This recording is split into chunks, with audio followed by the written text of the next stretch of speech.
Surxondaryo viloyatida o'tkazilayotgan xavfsiz va sog'lom yurt tezkor profilaktik tadbiri davomida uyushgan narkojinoiy guruh faoliyatiga chek qo'yildi. Tezkor ma'lumotlarga ko'ra, Afg'onistonlik fuqaro ta'minotchi sifatida bir guruh surxondaryolik bo'lgan keksa yoshli fuqarolar bilan o'zaro jinoiy til biriktirib, Termiz shahri va tumani hududlarida narko kuryerlik qilib, giyohvandlik moddalarini tarqatish bilan shug'ullanib kelgan. Surxondaryo viloyati Ichki ishlar boshqarmasi tezkor qidiruv xizmati hamda davlat xavfsizlik xizmati xodimlari bilan hamkorlikda o'tkazilgan tezkor tadbirda gumonlanuvchilardan biri to'xtatilib tekshirilganda, uning yonidan opiy giyohvandlik moddasi borligi aniqlandi. Tadbir davomida ushbu moddalarni yetkazib bergan yana bir shaxs ham aniqlanib, undan maxsus tadbir uchun berilgan pul mablag'lari daliliy ashyo sifatida rasmiylashtirib olindi. Tezkor tadbirlar izchil davom ettirilib, guruhning yana bir kuryer a'zosi ushlandi.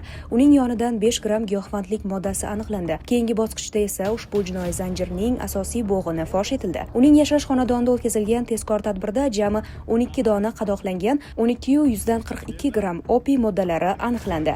Shuningdek, xonadonda giyohvandlik moddalarini iste'mol qilish vositalari ham borligi ma'lum bo'ldi. Mazkur jinoyatni sodir qilib kelgan kimsalar o'zlarining ayblarini yashirish maqsadida sheriklarini ham fosh qildi. Hozirda ushbu holat yuzasidan barcha gumonlanuvchilarga nisbatan O'zbekiston Respublikasi Jinoyat kodeksining 276 va 273 moddalari bilan jinoyat ishi qo'zg'atilib, qamoqqa olish ehtiyot chorasi qo'llanilgan. Aziz fuqarolar, agarda siz ham shubhali shaxslar yoki giyohvandlik bilan bog'liq holatlar haqida ma'lumotga ega bo'lsangiz, befarq bo'lmang. Stop Narkobot Telegram kanali yoki ishonch telefon raqamlari orqali xabar bering. Unutmang, jamiyat xavfsizligi har birimizning mas'uliyatimiz. Birgalikda biz sog'lom va xavfsiz yurtni barpo eta olamiz.